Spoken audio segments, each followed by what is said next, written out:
Welcome to Speak Easy Doctors, where we talk about life and how to navigate it with a little more communication. I'm Dr. J. And I'm Dr. D. We're two BFFs with PhDs in communication, but most importantly, we're human beings figuring things out just like you.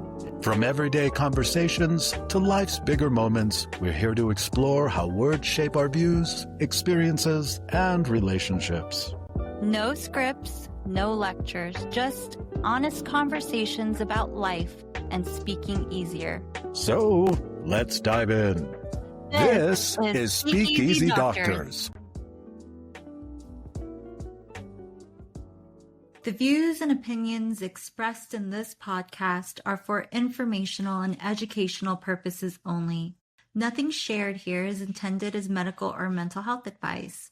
One of the hosts is a licensed counselor, but the conversation should not replace professional care or therapy. Please consult a qualified healthcare provider for any personal concerns. Both hosts are PhDs in communication, and our goal in this podcast is to inform and inspire, not to diagnose or treat. Okay, so now we can really do our thing, right? We can, yes. All right, this is our first one. James, Right. How do you feel? I'm a little nervous. I am But you know too. what? You know what, though? The fact that you're the co-host, it makes me feel much more comfortable. Same here. We've known each other for what, 26. 2 decades at least? Yes. How many years? 26 years? Yes. No, I am not anything past 25. Look at me. I think I knew you prior to conception, yes. Oh my gosh, James, I know to make this easier, we decided to prepare some questions. That is true, yes. But first of all, let's talk a little bit about the show. What do you think the show is going to be about? I mean, Okay. we're kind of in this uncertain thing. We don't know where we're heading, but what we do know is that we have PhDs in communication, and we both use it to Right. some degree in our work. Yes, we do. I think a lot of it is just going to be certain topics. We discuss them, potentially having guests on as well. Probably certain situations, because there's always miscommunications. Yeah. I think that's probably going to be a big issue. Yeah. I think very broad, I think it'll be fun to do it broad. I also think communication itself is a really undervalued tool. It's just things we do without even having any thought that we're doing it. And sometimes it's really good to think about it in ways that they all of our communication has meaning to some degree, right? It does. Why yes. do we have these nonverbals at certain situations, and why do we start increasing our volume, and what does it mean when we're in silence too? I think those are all the things that we've really used as humans and don't even realize that there's a whole story behind it, right?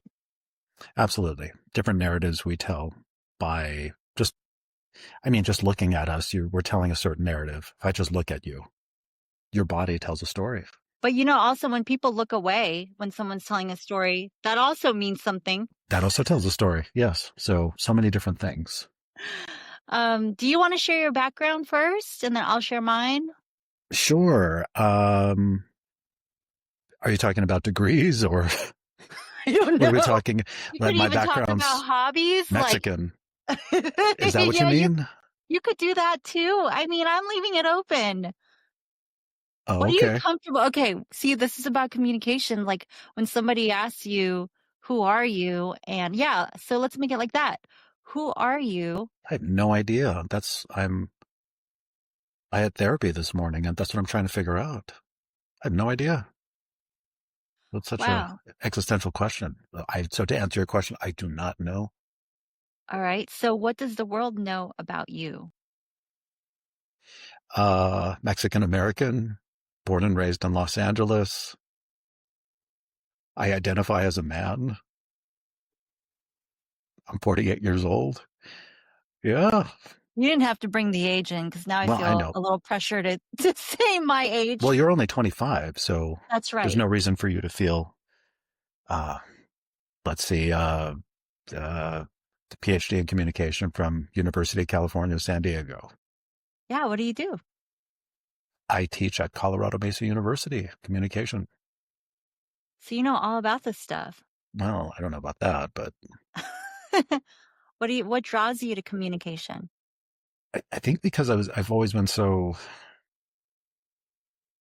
there's always been an awkwardness about me and just trying to understand how people communicate. And especially at a young age, I didn't understand social norms. And I guess that's kind of what drew me towards it. I like that because I think that's true that sometimes what we've gone through in life actually piques our interest and gets us to a Yeah. certain path. And somehow your feeling of awkwardness brought you into a feeling of wanting to become an expert on this subject. Right. Wanting to understand why people do the things they do and how they ultimately communicate those things. Yeah, So, yeah. I love it. So, how about you? Who are you? Who am I? You know, like I'm being too strategic right now in how I want to Strategery. answer this.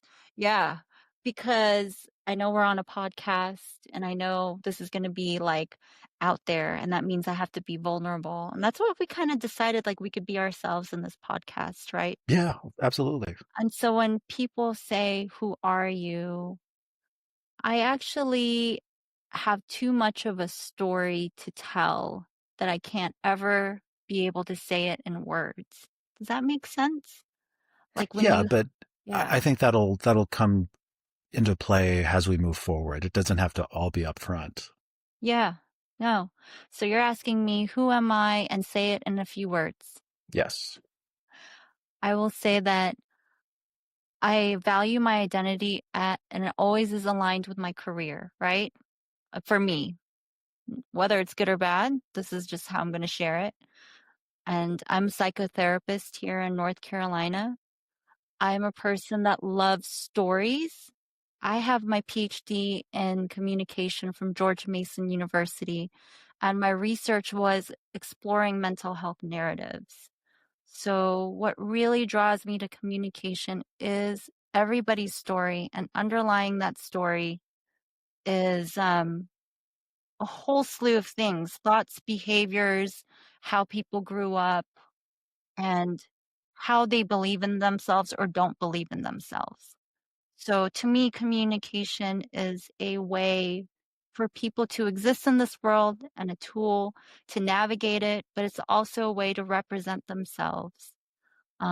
Whether they can show their authenticity or whether they withhold it, we have tells in communication that show that, right? And as a psychotherapist, I find my identity is rooted in that because I love to help people come out of their shell and to be able to communicate effectively who they are and however they feel. Not, I'm not talking about, oh, you have to say it with a strong voice. I'm talking about like being able to use their voice in a way that really um, shows and reflects what they have inside. Good answer. Yeah. Can you hear my cat behind me? A little. It's fine. It's charming. It adds nuance. She's annoying. All right. Should we try to volley all these questions that we Yeah, of course. um yeah. You go first. Wait, I Okay. gotta find my questions. That's I why. think you and I have a similar question, Okay. which was first impressions. I think that's a good place to start. So we gotta tell our story then, how we met. Right. We actually met at community college in the writing center. I think my professor read a poem that I wrote for an assignment. And they said that they needed writing center tutors, and he recommended me as a writing center tutor.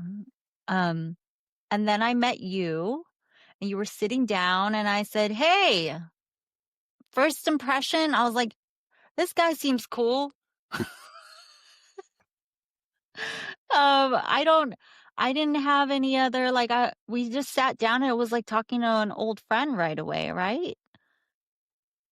Yeah, that is how I remember it, Fullerton College. And I, very similar experience. A professor had read a poem I had written and said, "Hey, you should be a tutor at the writing center." Um, you were very bubbly, very happy, and I think from my background, I had known enough that there was a lot underneath that you weren't sharing. Um, because we're both brown and know what it's like to hide everything. Uh, so that was my first impression of you. Yeah, Yes. it's accurate. Actually, it's something I've worked on for decades now. I still work on this. And I could probably say, like, in this podcast, I'll talk about what's your tell, right? Like, how do you know Yeah. something is bothering you, or what's your tell on what makes you happy, or what's your tell when you're hiding something? Right. And so at that time, my tell was being bubbly. Um, and it was actually more than a tell, like that says that things were going wrong. It was also a mask that gave me comfort, you And I know? think the really interesting thing was when we were in person, um, conversations were very surface level, but with we were using America Online Messenger at the time because this was 1999. I forgot That's about that. that was where you shared a lot, and you were that's where I learned the most about you. I It will wasn't, say yeah, I will say that writing, how I write, is so much more who I am than how I speak. Well, especially back then. I loved writing. I was the same because I felt so awkward with face to face interactions. Yeah, and I for didn't quite me, know how to say it. Yeah, yeah, I mean, for me, face-to-face interactions was a way for me to share my mask, right, but writing is a way for me to share myself. It was very weird, because I love being able to use words. I love searching for the right words to execute a function or a communication tool, or to talk about why it was just like a tool. But at the same time, it was a way for me to express abstract ideas about my feelings, right? right. And for you, what did it do for you? I was always craving connection, and I think growing up in the family that I did, no one ever talked about anything. Um, so I think speaking to people through Messenger and that or through email um, was much more comfortable, and I was able to share a lot more of myself because, like you said, writing was much easier for me to do than speaking, vocalizing things. So yeah, Yeah, it's almost like we can say that writing something, and this is why I'm such a big advocate for journaling, yeah. even though it's awkward for some people. Like, I was trying to mask my unhappy life. So, but when I write, I couldn't wear that mask. I couldn't be bubbly. You can't really show bubbly in writing unless you literally write, "She was bubbly as she walked through the corridor." You know? I guess you could use emojis. Emojis weren't a thing back then, though. No, we didn't Unfortunately, have we emojis. didn't We have had to deal with emojis. words. These kids have it so easy. They have so many emojis, and they have flowers They on do. there, and they have, Yeah. I don't know, vegetables, which mean a lot more than I ever thought. I never knew eggplant could become what it is today, but that's beside the point. Yes. So yes, that was. I don't know if you want to go to. Is it your question or my question? That's I guess it's my turn. Hold on. Let me go to my It is your list. question. Yeah. All right. Oh, shoot. Where are my questions? Wow, there are no questions. I must have done something here and deleted it. All right. I'm just going to go with it. Um, if you were to look back at your past, right? Yeah. What would you have, I guess we could say, what would you have done differently? I would have had more fun. I didn't have a lot of fun. I didn't. There was always an anxiety every time I did something. Um, I mean, and I remember this in elementary school, going out to play. There was always a fear I would get hurt. So that would limit me from doing things because my mom was so anxious, and I learned early on the world is a very dangerous place, and this could be anywhere. Um, Even in the house, even inside, even when you think you're safe, things are not safe. So, and then that followed me into college. I never drank, I never did marijuana, I never did any of those things. I wasn't promiscuous. Wait, are you Yeah, telling me that you would have been more into drugs and promiscuous? maybe. I don't know. Cause you know what? I feel so left out when people tell their stories about college or high school. Everyone has I had a lot of fun in high school. I didn't. And I was in my room a lot reading. Same with college. Reading's not Well, I don't know. I didn't have those kinds of experiences a lot of people have. fun? Even when I was playing in the band, I remember being backstage. I had a book of 17th century British literature with me, and I was reading that for school. I don't think that's very Wait. normal. Tell the audience, Yeah, what kind of band were you in? I guess we played grunge. I guess was a way to describe it. I guess So, inspired folks, by 90s rock. I don't know. this guy says he's boring, but he played in a grunge band. Really interesting, because there's some places I've gone where your band have been, like Whiskey a Go Go, right? House And of Blues, House of Blues. Roxy, Troubadour. Yeah, all those places. All these people think you just read 17th century novels and Lord Byron somewhere in the back of the room, but here you are playing in grunge bands. I guess, yeah. But in any case, but no, but the singer, he had fun. That face is okay, so he had raised his eyebrows and said the word fun for those Yeah. people that are listening. And Yes. so I'm just going to take that to mean that he led a singer's lifestyle. He definitely did. Yes. But also he was very good looking. He still is. But, so in any case, yes. So in any case, yes, I think I would have done that instead of being anxious all the time and worried about something bad happening. Okay. So you wouldn't have held back in the doing and Yes. the actions, and that Fear. would, Fear was my and primary, emotion and primary drive for behavior. is that what led you to being more quiet? Well, I was always very quiet. It's only until recently I've become more vocal. Is it my turn? Yeah, your turn. Favorite memory from the past 26 years between us? Okay. This is going to be funny. Um, you remember the time so I lived in Germany with my husband, and James and his wife came over to visit us and hang out and go on holiday. And we were at I forgot the name of that lake. It's really beautiful sea. Oh, yeah, I forget. You But remember? yes, Well, at the it very was a German name. That's why I don't remember it. yeah, it's a German name. It's one of those seas with a German name on it because we were in Germany. Right. So I wouldn't even know how to pronounce it. And we actually earlier that day, you can go up to the top of the mountain or the Alp. I don't know what Hmm. it was. And you can kind of see the landscape. At the very bottom, you have a different environment. It's just a really clear lake. And we decided to all go down to the lake. And then we rented a strange paddle boat with a slide on it. Do you remember that? Oh, yeah, absolutely. Very clearly, very vivid. And James, who is the prudest person I know, decides to change out of his whatever you were wearing into I was wearing swim trunks. jeans and a t-shirt. Yeah.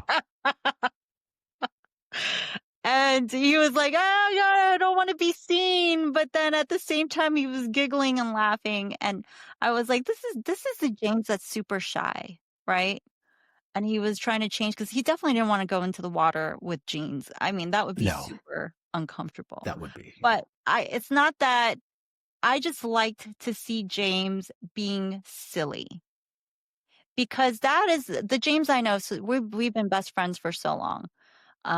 I have seen James be goofy, and then I have seen James hold back. And so for a while I saw you hold back, and now I'm seeing you be goofy again. And I was like, you go. And I think a lot of it, well, most of it, if not all of it, had to do with you because I knew I could be that way around you without having you be judgmental. Yeah, I don't like to judge. You know how that is. I know how. No, I'm the same, and I think Yeah. that's yeah. So thank you for that. Yeah. So I promise you I didn't see anything because, oh my God, he's like a brother to me, guys. All right. So that yes. So I guess the ball is in your court now. Jeez. All right, let me go to ChatGPT because I totally lost all my questions. All right, how should I ask this? Questions asked your BFF. And to ask your BFF who is on a podcast with you about communication. That's very specific. Well, you can't be training these AI things with really vague terms. Well, I know, but then it's going to give you a very specified answer. All right, so make it funny or no? Sure. Make it funny. No, we're not gonna make it funny because then it's just be a bunch of jokes. We'll see what happens and then we'll modify. Hold on. All right. Here are some engaging and thoughtful questions you could ask your BFF during your podcast episode on communication. Are you ready? Sure. Oh God, they are very communication. What's one time you felt totally nailed by a difficult conversation? Okay, let's make it less about communication. Okay, here's some thoughtful and fun, wide-ranging questions. Um, okay, what's the most random fact you know about me that might blow people's minds? I'm assuming this has to. You can't tell any secrets that are not good for the public. Okay, that's what I'm thinking about. I'm trying. How do I censor certain things or certain things? Obviously, Oh, I don't want to say. oh, yeah, you probably, okay, Okay, I no, want don't to. say, Okay, I'm going to keep it very. yes, keep it Uh. PG 13, PG 13, we'll compromise. Okay. Deanne is a musician. Okay, no, That's safe. nobody's been, that's safe. You're an All excellent right, piano player I'm and all right. a woodwind player, and yes. I don't even know. Well, the flute, or well, I don't know. I did play the flute once, literally once. Um, all right, that's a good one. All right. ChatGPT is actually doesn't have as great a questions as we do. I mean, I Eh, make them up, and I'm like, see, guys. So AI isn't everything. it's not. Very robotic. Um, is it me? Yeah, your turn. When did you know that you could trust me? I learned that I could trust you when you told me that I was acting different with my friends than I did when my ex-boyfriend was around. That was 20 something years ago. Yeah. So, and I didn't really know that, right? You were able to, and that's what I learned about myself is I need people around me who will keep me accountable and communicate to me that things are not right.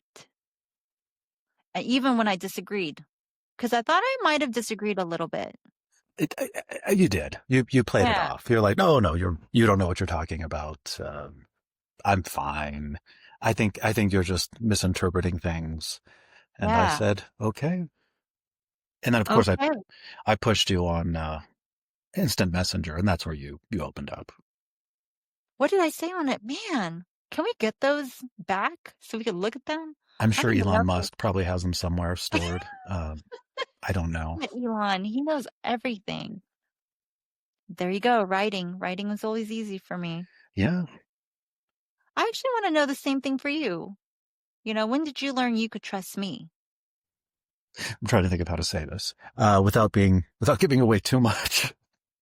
You We were gonna get in having, trouble if you give away too much? I won't, but Oh, okay, you okay. might. All right, go So, ahead. You're telling the world that I have way too many secrets and it cannot come out. so in any case, we were talking, and it was a heavy topic, and it was the first time we had this conversation about our childhoods, and we were just comparing notes, and things were very similar, and it just felt like there was an immediate one. There was that immediate connection, and then two, we were both sharing this information. I could tell you weren't comfortable sharing it because you hadn't. It sounded like you hadn't anyway. The way you were wording things, it was something you hadn't discussed before, and that's when I knew that not only could I trust you, but you and I had kind of a connection, I guess, at that Yeah. point. So yeah, I think it was that because I agree with that. I think there's a lot of things in common. I want to just talk about trust and culture for a little bit okay, sure, of course, because I do think that even though we're from different cultures and food aside, that many cultures have similarities, right? And yeah, for us, it's that the elders have a say in everything. And and then here we are in yeah, America, right? And in America, the American culture is you have a voice. So there's always this mismatch between the people around us who we grew up with, are the adults in our lives telling us that the elders have it all. You have to do what we say, blah blah blah. and they know everything. And they know everything. Even when you're sitting there going, that is absolutely wrong. And you not being able to speak up to that. And maybe sometimes, encountering physical retribution is what I'm going to call it. Wow, that is a very polite way of saying that. I like that. I think I'm going to adopt that. Did you have some physical retribution in your life? Um, so, and then there's the whole American ideal, right? Where, like in school, we have to stand up and be independent, and the American culture of being able to speak your mind and speak your Right. piece. And when you go home, if you do that, you will have physical retribution. And that is the culture and the era of our families. Not to say it's wrong. Maybe I'll say it's wrong now, but at the time and where they're from, we can't ever judge. Like people don't know what they're supposed to know until they know something different. Absolutely. Yeah, Yeah. absolutely. And when you normalize things, it's that's the way things are, and you don't know any different. It's like a whole culture, like the whole culture normalizes all of that. And so we can identify as two people from different cultures, but who have very similar backgrounds. And having empathy, I think, is probably one of the biggest reasons why we can trust each other. We can empathize with each of the little Sure. things. Yeah, and they're not little. Some of them are big things. And how do we react to that? It was because as children, we had to navigate between those different cultures. I think like some anthropologists once upon a time, I remember this term, the third space, the space that has no definitive was it the definitive rules and norms, right? We Liminal operate space. third Yeah. we operate in the liminal space, in the third The space. performance studies uses that term, but Oh same thing. yeah. Yeah, you're academic, so I'm gonna rely on you to bring out the No, no, academia. no, don't do that. I don't know that much. All right, whose question is it? All So right. is it Okay, so where are we? mine. Okay, so it's Yes. gonna be mine. Okay.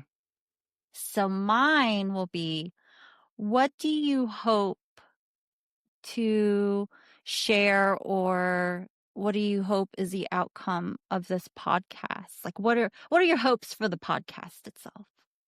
I really, and I've been talking to a lot of people about this recently, like divisiveness. Yeah. Um, just learning people's stories and maybe understanding, regardless of what people believe, whether that's religion or politics or whatever. Um, I think at the end of the day, there's a similarity in just being a human. So maybe understanding that a little more and recognizing shared characteristics. I don't know. Yeah. Maybe that. No, don't Maybe. say, oh, But James, there's a yes, I know I'm child. hedging. I Yes. know. What is that? Oh, See, I still have that fear. I'm going to get yelled at. You're going to yell at me. yeah. I don't want you to scold me, Dion. Is it triggering you right now? No, there is no physical retributions allowed in this podcast. So yeah, so that's a very, I don't know if I answered your question. Yeah, you did. All You did. right. 100%. Was beautifully done. Thank you. Wow. Is it my turn? Yeah, tag your it.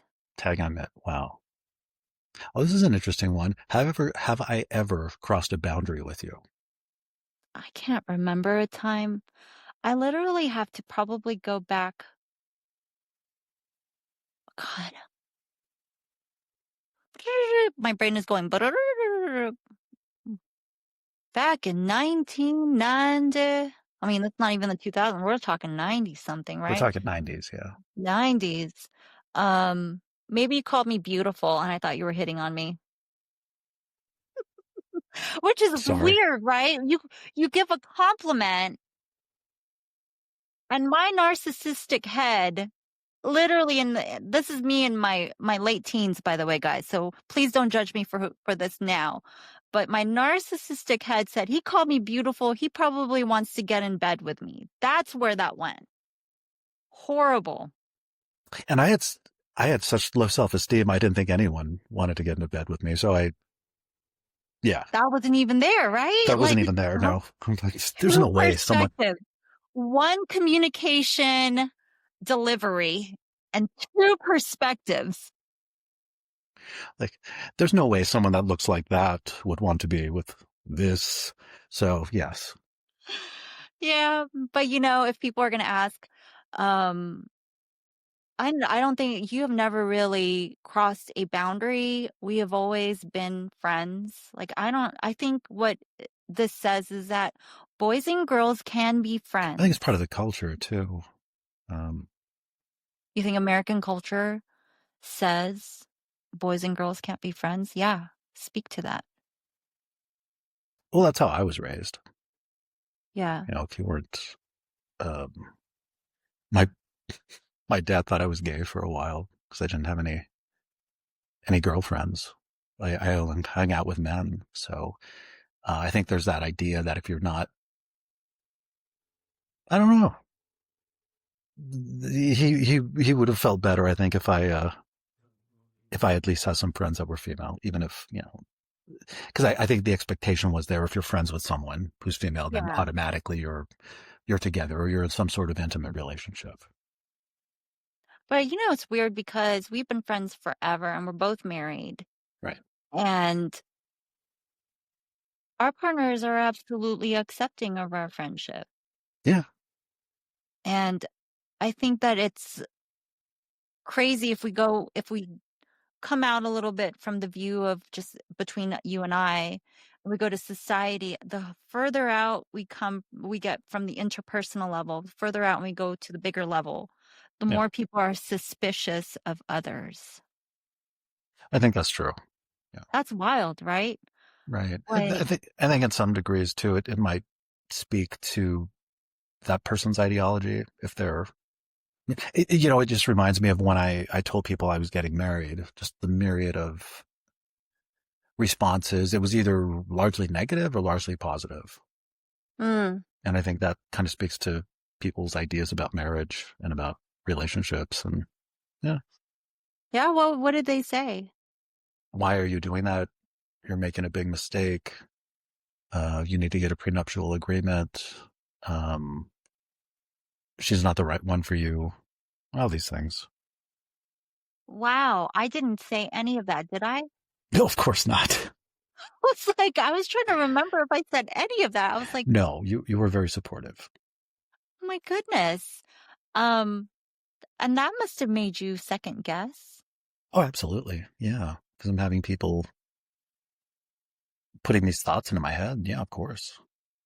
So let me ask you this. Now looking back at those people, and we don't have Hmm. to name names, Sure. um, do you see the reason why they said those things? Absolutely. 100%. Yes.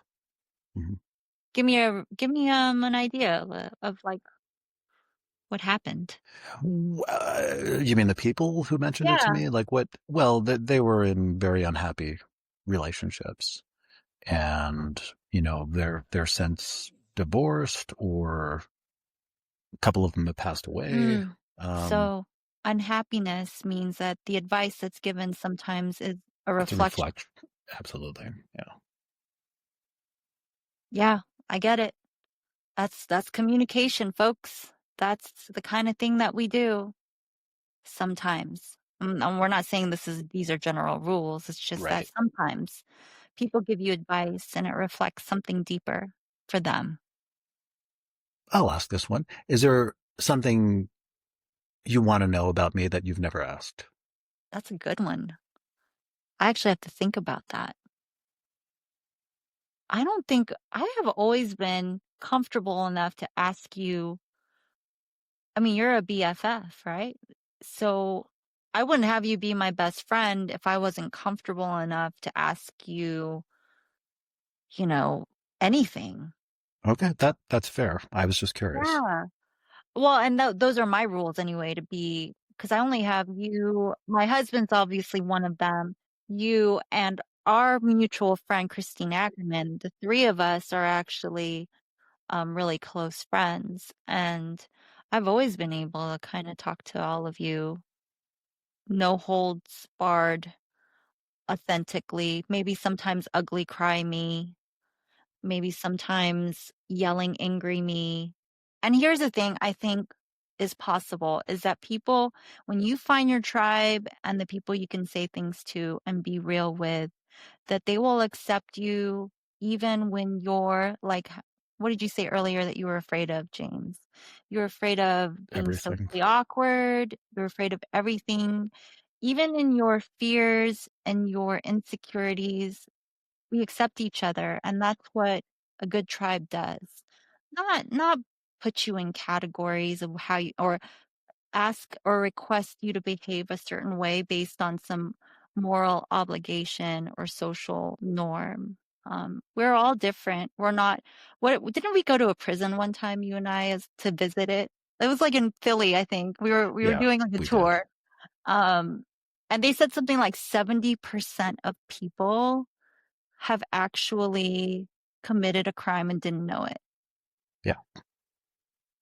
And so it goes right back to, what are these social norms? We don't even know that we've committed crimes, and are these social norms a way to, like, these boundaries that we put on people that makes them not our friend, or they're And politically not our friend because they don't align with us? Like, what are these things, right? it's funny too, because I remember at that penitentiary in Yeah. Philadelphia, they had a little test you could take. I took it, and it said I was I think less than 5% of the population was like me because they were afraid of everything, afraid of doing anything. And they said, "Oh, you're very unique." I think that was a polite way of saying you're scared of everything. But because this, have you ever done this or this or this or that? Uh, so that's what I mean. I've never had any fun. So Maybe we'll change that. maybe. I I don't mean, know. one of these podcast episodes, we must challenge you, and we'll have people come up with ideas to challenge you on what fun is. Keep in mind that this guy is in his late 40s, So yes, I'm limited in terms of what I can do because and he's a professional maybe now. I'll skydive or something. I don't know. Oh my gosh, we need some funding, guys. So if anybody wants to sponsor James having more fun skydiving, skydiving is one. But remember that his not so scared co-host loves skydiving. So Right. let's make sure both of us do it. That's just an idea. I don't know. We'll find something. All right. Well, I think this episode shall come to an end. This is our way of introducing ourselves, just getting to know all of you and, our hopes and dreams for this podcast. And we look forward to being able to engage and interact with you all and to be vulnerable and to talk about how communication does have an impact on our lives, whether we know it or see it. Very nicely put. Yes.